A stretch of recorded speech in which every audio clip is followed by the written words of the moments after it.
გონდი გამარჯობა. შენ მოგიკრავდეთილე. უფასო თუ 2% კრედიტები იქნება. ეს სამანტყოფიერი დინამიკა. ავენტინური ტრიადის პლებეური დრუღმერთი. დიაპოლოვაში გადაცემა. უბებიარე.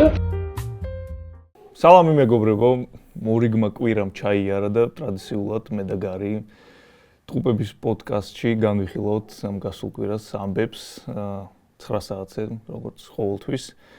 საკმაოდ საინტერესო და რაღაცა დატვირთული კვირა გქონდა.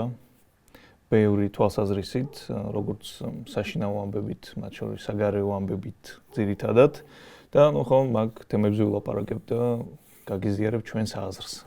და походу live რეჟიმში ვიმსჯელებთ რაღაცებზე. და ხო, შეხსენება მეგობრებო, ვინც გვიყურებთ და თუ არ გაქვთ გამოწერილი ჩვენი არხი, გამოიწერეთ, მოიწონეთ ეს ვიდეო, კომენტარებში დაგვიწერეთ, თქო არ გვაგინოთ და გაუზიარეთ ხვებსაც ჩვენი პოდკასტი. გვაგინებთ საკეთ. გაგინებთ? თუ გაგინებთ, კი. მოთ კომენტარში დაგიწერეთ. ეგეც არის, კი. ხო, მოდი ჯერ საგარეო ამბებით დავიწყოთ. მერე გადმოვიდეთ უკვე შიდა სამზარეულოზე ჩვენთან. ხო, მთავარი ამბავი ამ კვირის იყო დავოსის ეკონომიკური ფორუმი, სადაც ბევრი საკმაოდ საინტერესო განცხადება მოვისმინეთ, მათ შორის ზელენსკის განცხადება იყო გამორჩეული მერცის, ფინეთის პრეზიდენტის მათ შორის და ბევრი მაკრონის, მაგრამ მაკრონიდან ცალკეულად აქეთ პირველ წამზე ვიტყვი რომ ჩვენი ბაჟაღლოა მაკრონი. კი, საკმაოდ ბევრი საღიაზრი მოვისმინეთ, ზელენსკის გამოსვლა იყო რაც ვენსის გამოსვლა გამახსენა თავის დროზე. რაღაცა გამოფხიზლების ამბავი იყო, გააკრიტიკა მათ შორის ამერიკის შეერთებული შტატები, ევროპა ძირითადად მოქმედობაზე გააკეთა აქცენტი, რაღაცნაირად მუდმივად მოლოდინის რეჟიმში ხართო, რომ ვიღაც გვიშველისო. ანუ ამ შემთხვევაში ამერიკის შეერთებული შტატები. და ეგ არ მოსულავდა, რაღაცნაირად უნდა სხვანაირად ვიმოქმედოთ. ეგ იყო სადიყურებ შეჭი. ხო, შემდეგი მერცი იყო. მერც საკმაოდ ზოგად გამოირჩევა ეს კაცი, საღი განცხადებებით. თუმცა ქმედებებზე ჯერ არის, თუმცა სირიელების სახლში დაბრუნების საკითხი რაღაც მომენტში დაძრა მიგრანტების უკან დაბრუნება, რადგან სირიაში უკვე მშვიდობა დამყარდა. რამდენად შესაძლებელია ეგ სიტყვა იხმარო მაგ რეგიონში ზოგადად. და ხო თქვა რომ ზედმეტად რეგულირებული არის ევროპა, ეგ არის ჩვენი ბრალიო. რაღაცა ვითომ პერფექციონიზმით დავკავდით თუ ამდენ წელს განმავლობაში და განვითარების პერსპექტივა ხელიდან გავუშვითო. ეს იყო მერცის განცხადება. ხო, ზოგადად შენი შეფასება მაინტერესებს. და ხო, ერთი მთავარი ამბავი რომ ამ ფორუმზე ჩვენ არ ვიყავით საქართველოს. მე ისე რა კოცემა როგორ გააბრალეს ხონა ჯიგრულად. რა ვიცი რა გითხრა. პირველ რიგში დავიწყოთ იქიდან რომ მერცის განცხადებები მომწონს და რაღაცები, მაგრამ მეტი მკაფ საქმე გვინა მეტი, იმიტომ რომ ევროპელები ბოლო 20 წელიწადია ყველაფერს იძახიან საქმის კეთების გარდა რაღაც პატარ-პატარა საქმეები, თუმცა საქართველოსთან მიმართებაში სიტყვების მაგივრად სიტყვების გარდა კიდევ საქმეებიც იყო საჭირო, მაგრამ ვერ ხედავთ ხოლმე იმ საქმეს და სიტყვებს შორის თანაფარდობა. რაც ზელენსკიმაც ეკუთვნოდა. ნუ მერც რაც შეეხება სწორი არის, მაგრამ მე მგონია რომ ის არის, ანუ კანონმდებლობაა შესაძლებელი თურქეთში, გერმანიაში, უბრალოდ, მაგრამ ხო, წაუთურქებს გერმანია.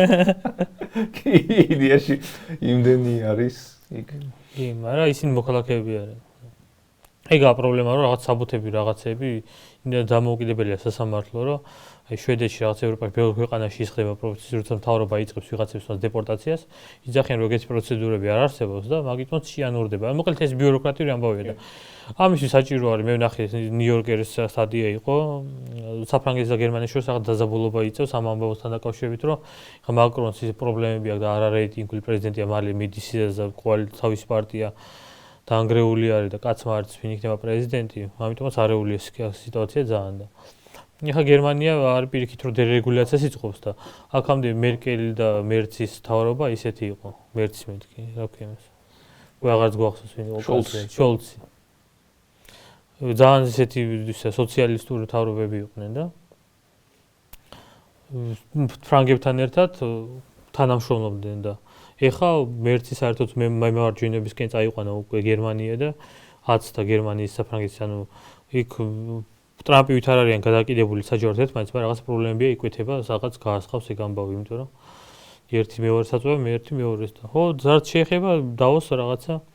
არჩე, ბევრი ლაპარაკი არის ევროპაში ყოველ წელს, მაგრამ საქმის ნაცვლად ვერ აი საერთოდ ახლა ირანის ამბავი ზელენსკი რო გამოვიდა, გამოსული იყო და ხო ფაქტია რომ მიატოვეს და მათ შორის ევროპელებიც აწვევიან იმას და ეგ არის მაგათი დოქტრინა რეალურად ახლა წლის წინა წელს ისრაელს ევროპელებმა აუგზავნეს საბოლოო ჯამში ბოლომდე ირანის რეჟიმის დედის აფეთქება და დედის აფეთქება აკრძალეს და ეგ იყო პრობლემა და ეხაც არის რომ თუნდაც არა მარტო თურქეთი და არაბული ქვეყნები იყვნენ უარში ირანის შიცვლილებებზე არამედ ევროპელებიც ხო სტაბილურობას რას იზახიან ადამიანებს რო კლავენ და თავებს აჭრიან და ზოგადად აი რაღაცა ტერორს რო უწყებენ საკუთარ მოქალაქეებს ხო ეგ არის ევროპა არის უსტესი და ის არის ხო ნატოც ფურცელზე არსებობს ჯერ აღარ ნატო არ არსებობს ანუ ამერიკა იყო ნატო და დღეს ამერიკა როცა იძახის გაწეულია და ანუ ამერიკაც მართალია ამ ბავშვი ხა ყველაფერი ამერიკის კისერზე უნდა გაიაროს ყოველთვის რაღაცა ელემენტარული 5%-იან ვალდებულებას რო ვერ ასრულებენ რა ჩემფეხები უნდათ ამიტომაც არ ვიცი ხა კიდე დავოსის კიდე მიმდინარეობს ეს და კიდე რაღაც შეიძლება გამოაშკარავდეს ეს დღეები მაგრამ სერიოზული ამბავი იყო მან რეალურად აზერბაიჯანის ალიევის განცხადება მივაბად გადავალთ კი და ზოგადად მანამდე ვიტყვი ხო გეთანხმები რაღაცა განცხადებების დონეზე სწორია თუმცა ამას უნდა უმოყვეს ქმედება და ზოგადად მერცი რა ნუ ზოგადად ეგეთი ამბიციური ქარიზმატული და ქმედითი ლიდერები აკლია ევროპას დღეს არიან არაერთხელ ჩვენ გვითქვამს რომ რაღაცა ამდენი ხნის განმავლობაში მშვიდობას მიჩვეული რაღაცა ბიუროკრატები არიან ჩვეულებრივად, რომლებმაც რაღაცა შექმნეს თავისი სამყარო, ვითომ რაღაცა შუშის ქვეშ არიან და ნუ გარშემო არაფერი არ ეხებათ. პირველი გამოფხიზლება იყო მაგათთვის უკრაინის ომი, რომელიც იქვე არის, ძალიან ახლოს არის და ნუ მერე ტრამპის ადმინისტრაციის პოლიტიკა ზოგადად ევროპელებთან მიმართებაში ხო აიძულებს ზოგს არა მაგალითად ესპანეთს მაგრად კიდია. იქ საერთოდ სხვა სამყაროა. თუმცა ხო ნუ ჩვენ ვიცით ზოგადად, ნუ თავარი წამყვანი ძალა ევროპის არის საფრანგეთი, გერმანია. თუმცა გერმანიას შეუძლია ისე გააკეთოს, ოკეი, კიდევ. ხო, ნუ საერთოდ არ წინააღმდეგი. კი, ძველი დიდება დაიბრუნოს, რაღაცები გამოასწოროს. თლად საფრანგეთის ისეთი ვითარება არ გაუჭირდება. კი, ხო და ნუ თავის თავზე უნდა იყოს ინიციატივა გერმანიამ წარსული შეცდომების გათვალისწინებით და გამოსწორებით და ბიჭო, ხო ვიცით ან რომ პოტენციალი აქვს ევროპას. უდიდესი პოტენციალი, უზარმაზარი ეკონომიკა, ჯამში ევროკავშირი ეს ყველა ქვეყანა უამრავი ფული აქვს. უღონდ ხო, რაც ეხლა აღნიშნა მერცმა, მაგას სამწუხაროდ დაჭირდება დიდი დრო. თუნდაც ეგ რაღაცა მზაობა რო იყოს იმაზე რომ აი შავკავი ვამცირებთ ბიუროკრატიას, უნდა დავიწყოთ ეს პროცესი. ესეც კი გაიწელება, იმდენად ჩახლართულია, იმდენად, რავი, ბევრი უაზრო რეგულაცია, თუნდაც აიღე ევროპარლამენტი. ორი შენობა სტრასბურგში და ბრიუსელში. ეს ხალხი, რომელიც მუშაობს ერთგან და მეორეგან, რავი, ერთ კვირა აქ არის, მერე მოდიან ტრაილერები, რომლებიც ტვირთავენ ამათ საბუთებს, ნივთებს, მიაქვთ რა ბრიუსელიდან სტრასბურგში. იქ მუშაობენ რაღაც რამდენიმე დღე ან რაღაც პერიოდი, მერე იქიდან მოდიან ტრაილერები, მიდიან აქეთ ტვირთავენ. ხო და ეს ყველაფერი ხო ხარჯია, ზედმეტი ხარჯია. უამრავი რამე არის მსგავსი ევროპაში, გერმანიაში განსაკუთრებით უამრავი სისულელე რეგულაცია. ატი და ზაღლით გადასახადია. კი.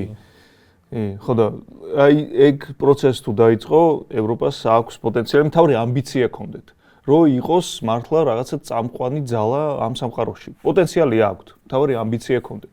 იმიტომ რომ ხო, რავი, ეხლა დღეს რა ზელენსკიმ თქვა, მაგას 100% ვეთანხმები, რომ ხო რაღაცა მისჩერებიან ამერიკის შეერთებულ შტატებს. მიჩვეულები იყვნენ ამდენი ხნის განმავლობაში, რომ რაც არ უნდა მოხდეს, აი ამერიკა ხო არის. და შენ რაც თქვი, რომ მშპ-ს 5%-საც არ ხარჯავენ ნატო სტანდარტი, რაც არის, ზელენსკიმას აღნიშნა ეგ, რომ და ვის ხარჯავს, ისი ხოდება ყველაზე მეტად პოლონეთი მაგალითად. კი ბატონო. ხო და ნუ ბევრი პრობლემა არის ცხადია, თუმცა რაღაცა იმედის ნაპერის კალით თითქოს გამოჩნდა. მაგას დრო დაჭირდება და შევხედოთ რა. არა საუკეთესო კანცლერის ჯერჯერობით არის და რავი. ბოლო 30 წელიწადში როგორც მინიმუმ და მე უკეთესობად შეუძლია. ვალც ცოტა მეტი საქმეც განახოს რა. და მაკრონი კი როგორც ტრამპი თქვა მალე წავა. კი. დავარე ვინ მოვა აი.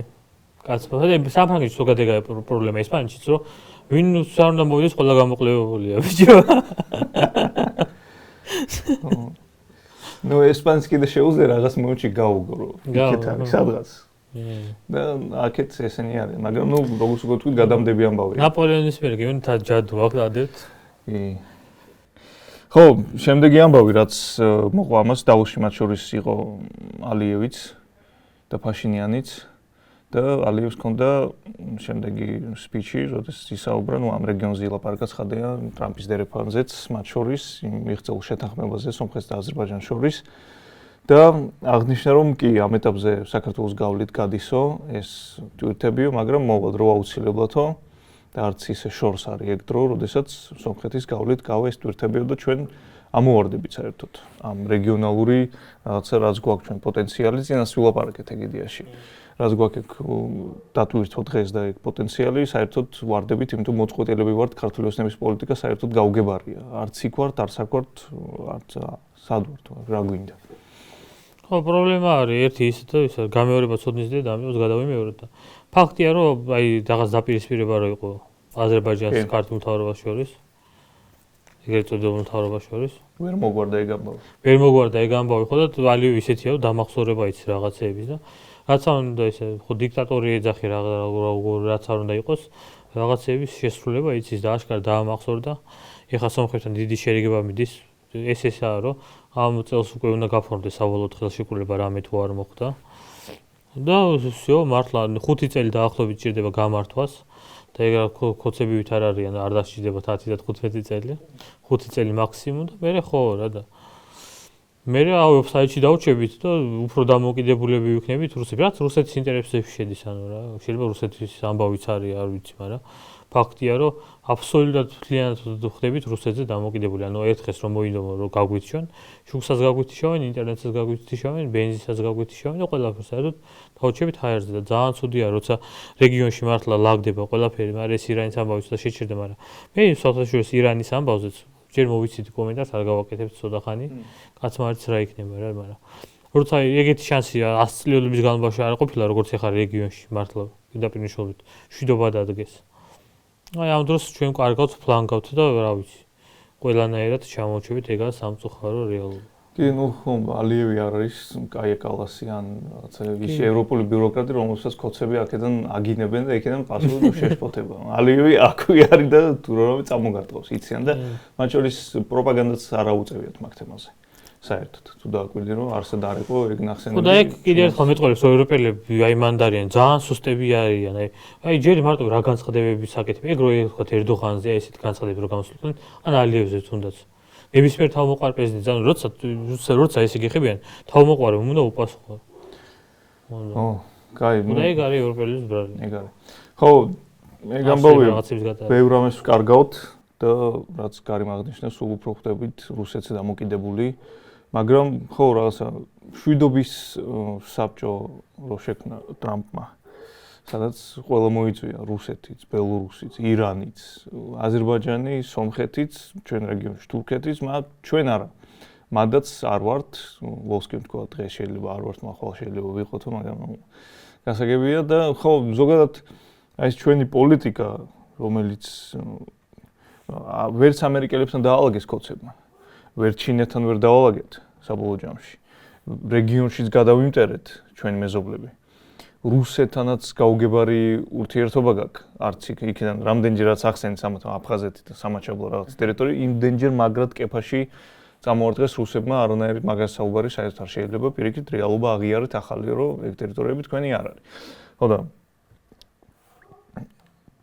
კოცების ურთიერთობა ზოგადად რუსეთთან პოლიტიკა რაღაც არ გაღიზიანების და ვითომ შვიდობის მაშინ ლუკასაც ვეუბნებოდი რომ გავს ღარიბაშვილის და ბიძინას ურთიერთობას. აი რო წარმოიდგინეთ რომ საქართველო არის ირაკლი ღარიბაშვილი და ბიძინა არის რუსეთი. რაც აქვს კოცებს არჩეული ეს არ გაღიზიანების პოლიტიკა. ღარიბაშვილმა ხო ყველაფერი გააკეთა. აკო, ადიდა, ღირსებაზე, თავმოყარეობაზე უარი თქვა. იქეთ კაცებნებ რაც გინდათ ის დაუძახეთო, ამან მაინც მადლობა ბატონ ბიძინას მაგისთვისაც. ეგ პოლიტიკა კოცების არჩეული რუსეთთან მიმართებაში ხო გავს ზუსტად იმ ყველაფერს რაც გააკეთა ღარიბაშვილმა. როგორც იქცეოდა ღარიბაშვილი ბიძინასთან მიმართებით.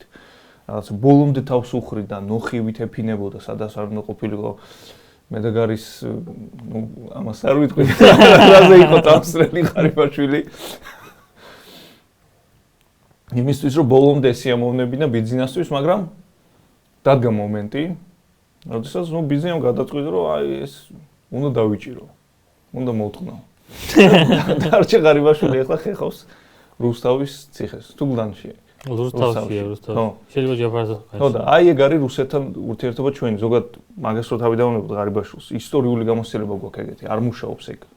იმისთვის რომ რაღაცა პატივი ქცეს მეზობელმა ადამიანმა თუნდაც მაგისთვის უნდა იყოს ძლიერი თავმოყრებოდა გაგაჩნდეს და ღირსებაც უნდა გაგაჩნდეს. ხო, მით უმეტეს რუსეთი, რომელსაც საერთოდ არაფერი არ ეჭირებს. ხო და ნებისმიერ დროს შენ როგორც არ უნდა გაიფინო თუ იქ ჩათვლიან რომ შენი გადავლა ან რაღაცა მიწების წართმევა ან კიდე რამდენი მოქალაქის მკვლელობა შენთვის არის მოგებიანი და ეგ საქმე სჭირდება როგორი ყურმოჭრილი მონაც არ უნდა იყოს მაგას იზამო რაც გაუკეთა ბიზნესმა ღარიბას. აი ეგ არის ამ ამბის რაღაცა მორალი. ქართული ოსნების პოლიტიკა რუსეთთან მიმართებაში არ არის მშვიდობის მოტანი. მოჩვენებითი მშვიდობის კი. ხო, ნელ-ნელა მაშინ შიდა ამბებს გადმოვიდეთ. დღეს კარგი ამბავი მოხდა, ნამდვილად გიორგი ბაშაძემ ციხე დატოვა. ერთი შეხედვით ესე ვიზუალურად საკმაოდ კარგად გამოიყურება. მოხდა. დაგლობო სვეჟად არის. კი. თავშეზე სტუდიეტებზე იყო რაც მახსოვს და სულ რაღაცა. რამდენჯერაც მაგნანახი ლანჩბოქსით მოვიდა. კი. ხო და ცალსახად კარგი ამბავია, მაგის პარალელურად ასევე მოხდა ის რომ ორი ადამიანი დაიჭირეს ტროტუარზე დგომის გამო, 4 დღიანი პატიმრობა შეუფარდეს. ანუ ბიჭო, მაგას სულ აბსურდში ვცხოვრობთ. მაგაზე ვილაპარაკე ჩვენ ახალწლამდე პოდკასტში, რომ იმდენი გასულ წელს იმდენი თავისუფლება დავკარგეთ, ეს რაღაცა უფლებები ზოგადად ადამიანებმა, რაც თითქოს ნორმალურ სახელმწიფოში ყველა ადამიანს უნდა კონდეს რაღაც. ამავდროულად ტროტუარზე ვდგავ რა აბსურდია, მაგრამ მაგასაც მივეჩვიეთ რაღაცნაირად, მაგასაც მიგვაჩვიეს კოცებმა. ხო, ეგრე ნელ-ნელა რაღაცნაირად გვაპარებენ, გვართმენ თავისუფლებას და აქეთ ისევ იგივე წრეზე ვტრიალებთ, ახლა უნდა ოპოზიციაზე ვილაპარაკოთ. აქეთ ხო რაღაცნაირად ისევ იგივე საგიჟეთი ერთი. ბევრი რო არ ვილაპარაკოთ მაგაზე. იგივე საგიჟეთი ხდება აქაც, ისევ. ნუ რავი, ახლა მაგარი ამბავი გამაზე შენ შეიძლება არ მესლხარ, აი სართულის ახალი ინიციატივა იყო საოცრად. უსმენდი პირდაპირ და ვერ ვეჯერებდი. ხო. ახლა ვისაუბრეთ ისაუბრებ მაგაზე. რა არ ვიცი, ახლა იმდენად რეალურად ეშინიათ ქართულ პოლიტიკაში გარევა, აი რაღაც შიდა ამბებზე. ოცი კი არა რაღაც საკრებულოს ამბავი, რომ ის რაღაცა ეს ხრეში არის და ამოავს ეს და რაღაც ეგეთი იმდენად პოლიტიკა, რომ აი ვენესუელის და იმის რა ქვია, სირიამ წაიღოს საფხაზეთის დამოუკიდებლობა და ეს აი თუნდაც ესე რომ მოხდეს და ჯერთი რომს გამოვიდეს ეგეთი რამე სართულის ნაკლები დამსახურება იქნება, იმიტომ რომ დაიწყეს ოპოზიცია მათ შორის შეხვედრებზეც არის ნაყოფი. არ ვიცი მაგის თქვა შეიძლება თუ არა, მაგრამ ეგ ცდილობები უკვე იყო და ეს იმდენად ისე შეშინებულები არიან და იმდენად ის ახალი პოლიტიკური ძალა გაჩნდეს სულ იძახიან და ახალი თაობის ძალა და რაღაც ეგეთებს სულ იძახიან. რეალურად ყველა ვინც კი რაღაცა ახალგაზრდა აღარ არის ზოგი პოლიტიკოსი, მაგრამ ახალგაზრდად რომ მიიჩნევენ საკუთარ თავს სართული ახალგაზრდები არიან. რაღაც იმას იწვევიან, რომ ხო აი პოლიტიკაში ვართ, აი რაც რუსეთში მოხდა რეალურად ერთ-ერთი ბელარუსში, რომ ოღონდ ჩვენ თავრობაზე არ ვლაპარაკობთ, ახლა ეს დებატების გამოცხადების ამბავი რო არის. მაგას ვილაპარაკე. ხო. აი ეს რა ქვია, არაქოცნაც ურ თემებზე ვილაპარაკო. ამ სხვაზე რაზე უნდა ილაპარაკო. თავრობა ყავს, რომელიც ავი თავრობა არჩევნები არავინ არ გიყიარა, ქართული ოცნება თავრობაში უკვე მე-15 წელიწადში სწავლენ ცოტა ხანში, ხო? აბა რაზე უნდა ილაპარაკო სხვაზე, საგიჟეთი არის. ხო, ნუ სართულის ამბავი ერთი მოდი ვიტყვი რაც არ მომწონს, როგორ რაშავებენ სართულს. ვადოს თემა არის, რომ აი ნაცი მამა ყავდა და ეს ავტომატურად ნაცია. ეგ არ მესმის, ეგ ნუ გასაგებია რაღაც მასებზე მოქმედება ეგ რაც არის, რაღაცა ნაცის შვილი ავტომატურად ნაცია. ნუ ეგ არასწორია. სართული თავიდან მე სიმპათიურებოდა, თუმცა ბოლო პერიოდში ძალიან პოპულისტობენ. აი ძალიან პოპულისტობენ. ძალიან ნეგატიურად. ძალიან პოპულისტობენ. მოვიწევთ ერთ-ერთი აი როცა დავიწყებთ თქვენ მოწევას, მოვიწევთ აუცილებლად. ძალიან პოპულისტობენ ჩემი აზრით კი, მათ შორის არაბულ ქალაქებზეც, რაც იყო ეგრეთ წოდებულ არაბულ ქალაქებზე, მათ რაღაცა პატრიარქს წამყვანი როლი ითამაშეს, აქციაც მოაწყეს თუ არ ვწდები და რაღაცა ამბობდნენ იმას, რომ აი არაბები წაგვრეკავენ. ხო, ნუ ბევრ ეგეთ საკითხს ეხებიან, მესმის რაღაცა შეიძლება სტრატეგიის თვალსაზრისით რომ შეხედო, კი რაღაცა ეგ ის თემებია რა, თემებზეც ენთება რაღაცა საზოგადოება. ესეც მათ შორის ეგეთი ამბავია, ოღონდ რა რაღაცა. ჩვენი ის არის პარტიები უფრო მარჯვნივ არიან გადახრილი და მანდ იქნება შეუთავსებლობა ვერ რაღაცაში, რაც აუნდა. ხო, მე ვამბობ იმის სუფთა სტრატეგიულ თვალსაზრისით რო შეხედო, მაგათ ქმედებებს რა. რო აიღო, აი მამდანმა რას გააკეთა, რაღაცა. ყველგან მოიარა, კარგი კამპანია ჩაატარა იდეაში. სწორი რაღაცები დაინახა, რა აწუხებს საზოგადოებას, მივიდა ელაპარაკა, უთხრა, რავი, ტრანსპორტი იაფი იქნება, უფასო იქნებაო. ის უფასო იქნება აქ, ქირას გავყინავო. კი იცოდა თვითონ რომ ვერ იზავდა მაგას, მაგრამ ხო ამბობდა იმ მოსწორდებოდა იმ ხალხს. ხო და ნუ მოიგო მამდანმა, მაგ ტაქტიკით, მაგ სტრატეგიით მოიგო. ხო და ამ აქტ რო შეხედო, ნუ არ ვადარებ ამ ორ სტრატეგიის თვალსაზრისით ვამბობ, რომ იქ ვითარება სულ სხვა არის. ხო, რეალობა არის ის, რომ აღქმის ამბავია ისევ. შენ როგორ უყურებ დღეს ქვეყანაში რა ხდება. რამდენად არის პერსპექტივა იმის, რომ აკეთო ჩვეულებრივი პოლიტიკა, ხო, რაღაც, აი მუხიანში გზა არის გაფუჭებული, გთხოვთ გააკეთო და ამას გააკეთო აქცენტი. კი, არის რაღაც საზოგადოების ნაწილი, რომელიც საზოგადოების ნაწილი კი არა, ყველას აწუხებს ეგეთი ყოფითი პრობლემები, თუმცა ქვეყანაში გაქვს სულ სხვა ვითარება, ჩვენი აზრით. რომ რაღაცა პოლიტიკა ნელ-ნელა კვდება, თუ ვინმე დარჩება პოლიტიკაში, პერსპექტივაში ვამბობ ქართულ მოსემო თუ დაალაგა ისე როგორც მათ უნდა, თუ ვინმე დარჩება პოლიტიკაში, იქნება ჩვეულებრივად რაღაცა დაშვებული ოპოზიცია, რაც რუსეთში ხდება. დღეს არის რუსეთში ოპოზიცია, არიან ადამიანები, ერთ-ერთი კომუნისტია სახელი გვარია მახსოვს, შეიძლება იცოდე, რომელიც ნუ კაცრად აკრიტიკებს რა პუტინს და მის ხელისუფლებას. ვიცი, გუბერნატორია რაღაც რეგიონი.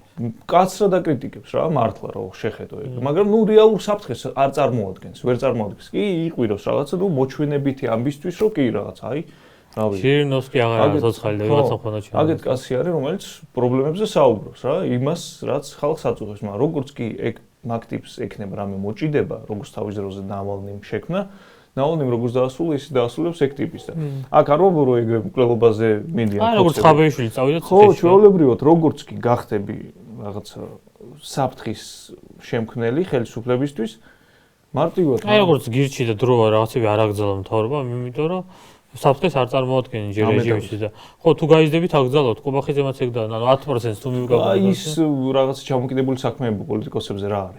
ხო ეგ არის საბოლოო ჯამში. თუ გაჩვენდებით და თქვენთვის რაღაცა ლიბერტარიანული კლუბი თუ გააკეთეთ, ბაზარი არა ძმაო, არ დაგიჭერ ჯაფარ. არც არავის ასვაშაძეს არ დავიჭერ, არც იმას აგია ხუჩაში შეხედე ძმაო, კალბასაც ვაჭმევთ ხოლმე და რაღაც. ჩვეულებრივად. აი ეგ არის უბრალოდ ეგ არის უბრალოდ სხვა მაგის აღიარება არ უნდა ჩვენ ოპოზიციონერებს, რომ რაღაც მომენტში ნახევარი დაიღალა. ის კი არ ჯერო თავრობა შეიძლება, არა კომფორტში და სიმშვიდეში ცხოვრება უნდა რა. ნუ მოჩვენებითი პოლიტიკის კეთება. ჟირინოვსკოვა იდეაში ეგ არის.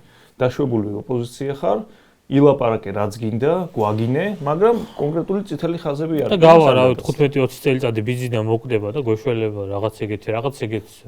ხო, ნუ მათ არის ეგ ამბავი, ხო, ერთი არის ის, რომ ეხლა აი ამ ბრძოლაში რო ხარ, ბოლომდე იბრძვი ისევ ამ გზით, თუმცა ჩვენ მაგას არ ვეთანხმებით იმ ნაწილში, რომ რაღაცები გადასააზრებელია, რაღაცები არის შესასვლელი სტრატეგიის ნაწილში მათ შორის და მეორე არის ის, რომ ხო, აი ესე თამაშობ ოპოზიციონაბანას ჩემი აზრით და ჩვენი აზრით ეგ თამაშია. ჩვეულებრივად ლაპარაკობ რაღაცებით ყოფით პრობლემებზე, რაღაცა ტრანსპორტზე, შუქნიშნებზე, სირიაში მიდიხარ, ვენესუელაში მიდიხარ, რავი, შეიძლება კიდე ჩრდილო კორეაში ჩახვიდე. რაღაცა ეხაც ვერ ამჯერა, რომ აი რაღაც პირველი რაღაც ბრიფინგი დიდი დაანონსეს და შენი პოლიტიკური კარიერის ეს პირველი დიდი ნაბიჯია რაღაცა მობრიფინგო და ხო, ნუ ეგ სუფთა ხო მინდა სტრატეგიულად რა შეხო, პოპულისტური ამბავი. პოპულისტურია, მაგრამ არც მუშაობს, არ მუშაობს მოსახლეობას არ მგონია. რატო ახალგაზრდებას წადეს? არ გამოვიდა. თუ გამოვიდეთ ხო ბაგარიაბა კამპანიას დაატრიალებენ, ეგ არ უჭირთ სოციოლოგიებში, მაგრამ ზოგადად კარგად არიან და ეგ მაგ ნაწილში არ უჭირთ. ხო და მაგას ვამბობთ რა, ერთი არის ამბავი რომ გადასააზრებელია ეს მოქმედებები და ეს სტრატეგია რაც ახლა აქ ოპოზიციას და ნუ ეს წინააღმდეგობის გზა გასაგრძელებელი, ან მეორე არის რომ აი ამას აგრძელებ და ხო იმ იმედზე ხარ რომ ეს კონცეფტი ბოლომდე ხო სულ ხო ვერ იქნებიან მართლა. მოვა დრო, როდესაც რაღაცა ჩამოიშლებიან და ამ დროს მე ჩემ პარტიული სტრუქტურით, ჩემი რაღაცა სოციალური კაპიტალით, აქტივობებით ვარ აქტუალური და იმ მომენტში ხო რაღაცა ვარ ცოცხალი და შემიძლია ჩავანაცვლო ეს მთავრობა. ან ვიყო რაღაცა კოალიციური მთავრობის პირობითად რაღაც ნაწილი. ხო, აი ეს გათვლა აქვს ბევრს, ჩემი აზრით. ეგრე უყურებენ, სხვანაირად უყურებენ არსებულ ვითარებას. ფიქრობენ, რომ ხო, ჩვეულებრივ გადავრჩევით, რაც, ნუ, ბიჭო, არის იქეთაც არგუმენტები რეალურად. მაგრამ ხო, ის არ ვიცი საბოლოო ჯამში რა არის უფრო სწორი. აქეთ ნერვები მეშლება იმაზე ხო რაღაცა, სულ სხვა სიტუაცია და შენ სხვა რაღაცას აკეთებ. სხვა რაღაცაზე გაქვს აქცენტები გადატანილი, მაგრამ არ ვიცი, მაგას დრო გვიჩვენებ საბოლოო ჯამში, რომელი სტრატეგია უფრო სწორი იყო. ჩემთვის არც ერთი არა სწორი. მაგასაც დრო აჩვენებ. პირველ რიგში ის არის საგარეო ფაქტორებზე ნაკლები ის დაყრდნობა უნდა აი ოპოზიციამ რომ შეიძლება რაღაც წარმოდგენა რა, აი მოსახლეობა ჩვეულებრივი რაღაცა. უცუბიძელი ის რო ხარ ვიღაცა რო გადავობენ. ვიღაცა რო ხარ ჩვეულებრივი მოქალაქე და ისა რა კი. ოპოზიცია გამოდის და ჩვენ წავიდით სტრასბურგში შევხვდებით ჩვენ ევროპარლამენტარ მეგობრებს და რაღაცა. ანუ ხალ ვერ ხვდები რომ ხალხი ღიზიანდება მაგით რა ევროპა რა ევროპელი თავის თავს მიხედავენ ჯერ ანუ თავის პრობლემა მოაგვარონ რა ანუ არავინ ჩვენ გასაკეთებელ საქმეს აქვე არ მოაგვარებს და მეორე საკითხი ერთიანობა მომხრე ვართ ჩვენ მაგრამ არ გამოდის ხო ფაქტია რომ ერთადერთად ჩერგოლეიშვილი არის თუ არის ადამიანები არიან რომელიც ერთმანეთთან მეძობა მაგალითად სადაც ჩერგოლეიშვილი იქნება იქ მე არ ვიქნები მაგალითად უკვე და არის რაღაც ეგეთი ვაღიარებ რაღაც მომენტი რომ მინიმუმ უახლოესა 28-მდე კი 30-მდე ის ხალხი რომელიც ქართულ პოლიტიკაში არიან რა ვინდენი რაღაც ისეთი პირადული რაღაცები აქვს შეშლილი ერთმანეთს რომც იყონ არაგულწრფელი იქნება რაღაც ყველაფერი გადადონ და გასაგებია ყველაფერი გადადონ მაგრამ ეგ არ არის სიმართლე რა აი ეხა ელისაშვილმა გავერთიანდეთო და რაღაცები დაიწყო ელისაშვილი ერთ-ერთი მოწინააღმდეგე იყო სრული გაერთიანების ყოველთვის სამ ციხეში არ მოხდა და რაღაცა მანამდე არ გამოვიდა და რაღაც ის არიან ხო არა ეხა ბევრი ეგრე ზოგს იჭერენ ზოგს არ იჭერენ და არა აქვს ისეთი სიტუაცია შექმნილი რომ სხვა გამოსავალი არ ქონდა ზოგს საერთოდ არ უნდა პოლიტიკოსობა და ზოგს საერთოდ არ უნდა პოლიტიკოსობა და ეგ უნდა ხო აღიარონ და მეორე ეხა ნახე ოპოზიციაში რაღაც ის ხო რომ აი ხა სიმართლის დრო არ რაღაც ეგეთი მაგრამ სიმართლის არავინ არ ლაპარაკობს ხა იმ დღეს გამახსენდა რომ აი გიგა მაქარაშვილი ავიღოთ რა ჩვენი მასტიანი აი ეს ბუჩაზე კარგად შეახსენეს ბოლო რა ერთი კვირის განმავლობაში აი ხო ოპოზიციური მასტია რომელიც რაღაც ნეგატიური პერსონაჟია ოპოზიციაში არ მინახე კაც რომელიც დადებითად აფასებს მაგაც და აი სადაც აიღო ეს ბუჩაში ფული ბუჩაზე ბუჩის ბაღის ფული სადაიღო და აი ეგეთ რაღაცებს ლაპარაკი არ მოსულა რაღაც ოპოზიციაში შეთანხმდებიან თან ძახიან სიმართლის დრო არის მაგრამ ეხა აი მაგის დროც არ არის იმის დროც არ არის ამის დროც არ არის და ეს ბევრი ერთმანეთის პრობლემა არის და აი როდის იტყვიან იმას რომ ერთიანობა არ გამოდის ხო ძალიან როდის იტყვიან რომ რაღაცა ეს გაფილტრა იყოს სასტავის ან რაღაც ეგეთი ან რას ვაკეთებთ ან საერთოდ გაუგებრობა არის ეხა იქ პაცე არის იქ წავალთ აქ აი პაცეში რო წახვიდი რა ერთად დაასანქციეს კოცები რა მაგით შენი მთავრობა სული თუ არა არც ასანქცირებენ აღიარეს ვერც ასანქცირებენ ვერც ერთი რაც არ უნდა თქვა და რაღაც ვერ მაქსიმუმ ვიზო რეჟიმი გაგვიჩერონ და ისო ქართული ხალხი დაასანქცირონ ხო მათ სანქციების ნაწილში მეორე არის კიდე ისინი იძახენ რომ მეცხოვრება მაშალ პურის ფული მინდა კალბასის ფული მინდა კიტრი პომიდის ფული მინდა რაღაც ეგეთი რაღაცა აუტანელია ხო მეორე ნაწილი ის არის რომ ხო მე ვამბობ ხო ან გიგა მაქარაშვილის პაპაში როდის უნდა დამთავრდეს ან ვიღაცა ეხა თუცა ეგეთი პრობლემებია რაღაც ეგეთი რაღაც გასაფილტრე ჯერ ის რო იძახე აი სუსი გვისთავ თვალთვალებს უნდა ვაჯობოთ რაღაც ანუ შენ ეგეთი ხალხი რომელიც მარტივად კონტროლება და რაღაცები აქვს შეშლილი ძალიან სერიოზულად და ეგ მარტო გიგა მაქარაშვილს არ ეხება კიდევ ახსენებ ხოლმე ხანდახან რაღაც სახელებს ხოლმე გავგუგორებ ანუ რატო უნდა ესე სახელი იყოს გაფუჭებული რატო არ უნდა იყოს რაღაც გაფილტრა ან რაღაც ეგეთი მართლა თუ გაერთიანებაზე საბარი გინათ რაღაცნაირად გაიფილტროს სიტუაცია რაღაცები შეიცვალოს ერთმანეთს დაელაპარაკოთ ბოლო რაღაცებზე ანუ ის კი ახლა ჩერგოს ეტენება ბევრი რაღაცა მე როგორც ვიცი ჩვენი ინფორმაციით ბატონო ჩერგოს გარშეც არ გამოდის არანაირი ერთიანობა რა ხო პრობლემები ბევრი რაც იყო ყოველთვის რა და მე ვამბობ ხოლმე რომ ეს გათვლა რაღაცა რომ გარედან უნდა იყოს წნეხი იმდენად ძლიერი რომ კოცები ჩამოეშლებიან ჯერ ერთი რაღაცა რთული ამბავია იქ მისაღწევად მან ნებისმიერ შემთხვევაში ნებისმიერ რეჟიმისთვის რაღაცა არსებობს ზღვარი რომელიც გადალახვის შემდეგ ხო ეგ სანქციებიც კიდიათ რა ეგრე იყვნენ თავის დროს ლუკაშენკოს, ალიევიც. ირანს შეხედე ბიჭო რა ხდება ირანს. ხო და კოცებაც ის ყველა ისწავლის რეჟიმი ირანს. არის ზღვარი, ხო, აქეთ დასავლეთი გასანქციოს, მოუტრიალდები აქეთ ირანია, რომელთაც რაღაცა ჩაბრატების ხო ნაბიჯები გადადგეს. იქეთ ჩინეთია, რავი, აქეთ ვაფშე რუსეთია, იქეთ რაღაც არაბული ქვეყნებია, ხო, არსებობს რაღაცა აქეთ მოტრიალების საშუალება კოცებისთვის. ხო და თავი ამბავი არის შიდა ამბავი საბოლოო ჯამში. და მათ როგორც უკვე არაერთხელ თქვით პრობლემები არის. ხო დებატების თემა წამოწიეს კოცება. კობახიძემ თქვა რომ საჯარო დებატები უნდა დაუბრუნოთ და საზოგადოებას უნდა შეეძლოს მოისმინოს რაღაცა ეს პოზიციები. და მარტივია, ხა მაგალითად ჩვენ ოპოზიციაში ერთად ხა ბევრს ვლაპარაკობენ, სერიოზული დეფიციტი ახალგაზრდებში მათ შორის განათლების წერა-კითხვის და რაღაცეების ხა რა. ძალიან სერიოზული დეფიციტი არის და ეხლა ვაითვალე ზურაბ ჯაფარიძის რო დღეს რო ვისაც ჩვენ მოგვიცათ ვიღაცა ვის ოპოზიციის ლიდერებსაც რაღაცა ლაპარაკის უნარი აქვს და რაღაცა ვიღაცა კლების მიუგზავნიან და ჯაფარს ეხლა არავინ არ დაუჯდება დიდი ტიპი. ხო მაგას ვიძახი ეხლა და ისი შალვა კუჭაშვილი და ის მეორე რო არის. ცოტნეს რო ვსვამნე ხოლმე სულ. ხო ბოჟაძე. ბოჟაძე ხო ლადო ბოჟაძე, ლადო ბოჟაძეს დავსვამი და ის მელიას გააკეთებს ოღონდ აქეთ ამხრიდან კონცეფცია. ცხადე კობახიძე თუ ვინმეს დაუჯდება, არ დაუჯდება არ ჯაფარას, არც ისეთ ოპონენტს პოტენციურად, რომელთან შეიძლება წააგოს. კი, შეიძლება იაგოს დაუჯდეს. იაგოს დაუჯდება, რა თქმა უნდა დაუჯდება. ბევრს დაუჯდება. ვიზეც რაღაცა ზემოქმედების რაღაცა ისინი აქვს რა.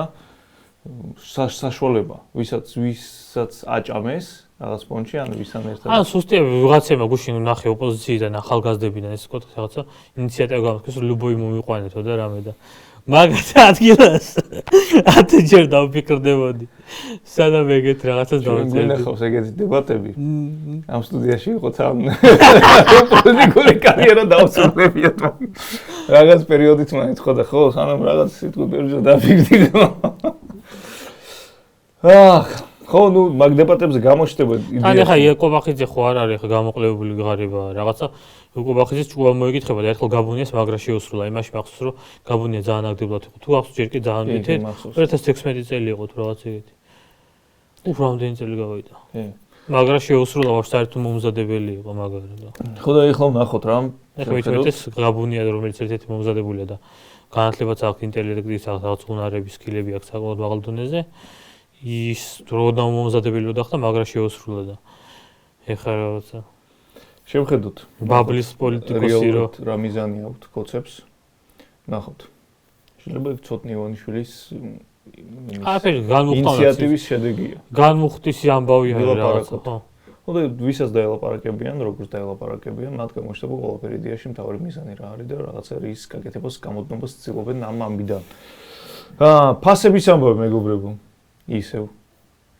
უკვე ქმედებაზე გადავიდნენ ოფიციალურად ჯერ მოდით იმას ვიტყვი რომ რაღაცა სურსათის და მედიკამენტების გარდა ასევე საწვავის ფასაც დავარეგულირებთო კობახიძემ და ვერ განცხადება გააკეთა მარკეტების წარმომადგენლებს შეხვდა და ნუ ერთ-ერთი მთავარი მიზეზი რაც აღნიშნა არის ის რომ ნუ მარკეტები არის ძალიან ბევრი საქართველოში და ყოველ ახალ მარკეტთან რომელიც მარკეტის გახსნასთან რომელიც უკავშირდება ხარჯებს ეგ აისახებ მერე პროდუქტის ფასებზე რაც ნუ რაღაც ნაწილში შეიძლება იყოს მაგაში ლოგიკა, მაგრამ ეგ არ არის საერთოდ მთავარი მიზეზი. მთავარი მიზეზი ერთ-ერთი მთავარი, ზოგადად საწვავის გაიაფება თუ უნდა დღეს ქართულ ოცნებას, მაგათივე გაზრდილი 50 თეთრიანი აქციზი შეუძლია თვალები გააუქმონ. კი, სხვა რაღაცები როგორც წამალზე გეტყვია მაგალითად. ბევრი რამე ლარი დაახლოებით ლარი, აი მიშას რომ იქონდა ვითომ ჯიბეში ლარი, ეგ ლარი მიაქვს დღეს ხელისუფლებას რეალურად. თითო ლიტრი ბენზინიდან 1 ლარი მინიმუმ მიაქვს ქართულ ოცნებს რა. რასაც ნაცებს აბრალებდა. კი, რასაც მე ღარიბას და ბურჭულაძეს და კიდევ ერთს უპოვიან სახში და უიტმა იპარავენ თუ. ეხლა ნახე რა ხდება თუ მე კიდე რა გავარკვე, ეს ზოგი ჭირმარგებელია. აი მაგალითად თურქეთიდან რაღაც ექსკლუზიური პრობლემებია გაფორმებული. მაგალითად მონსტერი მე კარგად მოგეხსენება შენ მიყვარს როგორ ენერგეტიკული, მაგრამ საქართველოს 9 ლარიღის და ევროპაში 2 ევრო, 2 ევროზე ნაკლები. ფინეთში კი ძვირი არის და 2 ევრო კერძო. დანარჩენ ევროპაში ზოგან 1 ევრო და თურქეთში სიძღის კაპიკები და საქართველოსთან თურქეთში ზოგი პროდუქციის ძალიან ბევრი ექსკლუზიური შემოტანი რაღაც ისა ლიცენზია აქვს ნაკი და საქართველოსში ლიცენზიებს რო იცავენ წარმოიდგინე რა დონის გამჯდარი კორუფცია არის და ხო თურქეთიდან აკრძალულია ძალიან ბევრი პროდუქტი შემოტანა და რაღაცა ჩეხური მონსტრები და რაღაც ევროპული და ამერიკული მონსტრები შემოდის აქ როცა თურქეთიდან შეიძლება შემოვიდეს რა 2 ლარში და იქ გაიყიდოს 3 ლარად შეიძლება ეს არის ხო ნუ ეგეთი გარიგებები რა თქმა უნდა კონცეფტების გარშე შეუძლებელია მაგის კონცეფტთან დალაგებული ბიზნესები სადისტრიბუციო მათ შორის მარკეტები ქსელები მაგრამ არ გამოვირცხავ რაღაცებზე რომ გაიაფები დაიწყოს რა თქმა ეხლა ნუ ბიჭო პოლიტიკური ამბავია კუბაში სჭირდება ქულების დაწერა და ეტყვის თუ ამდენი ხანი რომ ხაპეთ ზმო სამართლიანია ე მაგ თვალსაზრისით რომ შეხედო ზოგადად ნუ აბსურდია და უაზრობა ნორმალურ ქვეყანაში ეგეთი რაღაცა ეგრე არ უნდა ლაგდებოდეს ურთიერთობა ბიზნეს და ხო მთავრობას შორის საერთოდ არ უნდა ერეოდეს ნორმალურ ქვეყანაში მთავრობა რაღაც ფასების რეგულირებაში. მაგრამ, ჩვენ რეალობაზე ვსაუბრობ და რაღაც მომენტში სამართლიანი შეხო, ჭამი ამდენი ხანი ფული რაღაც. ცოტა გაიჭირე ფულს ყოველგვარ. ექსკლუზიური უფლებები ქონდა ძმა, აგერ დისტრიბუცია მარტო შენი იყო, შენ შემოქონდა ეს პროდუქტი, ფასი რა, როგორც გინდა, რანაირად გინდა, ეს. ეხლა ცოტა ხანი რა, შოუ 10 მილიონს რაღაც. 1 მილიონი დააკელი რა, თეთრებით გაიაფე, მაგრამ სათქმელად იყოს, რომ აი ზეთი ღირდა 5 ლარი, დღეს ღირს 4.50.